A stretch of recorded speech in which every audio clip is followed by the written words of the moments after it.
Hello, I'm Christopher from Learnry, and in this video, I would like to welcome you to this amazing Python 3 video course. So in this entire course, I'm going to hold your hand and help you move from knowing nothing about Python programming to becoming a Python ninja in no time.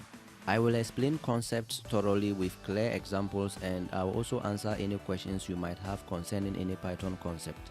So in this course, we are going to cover topics like Python data types, Python variables, how to receive inputs, arithmetic operations, if statements, comparison operators, loops, functions, exceptions, and some Python best practices.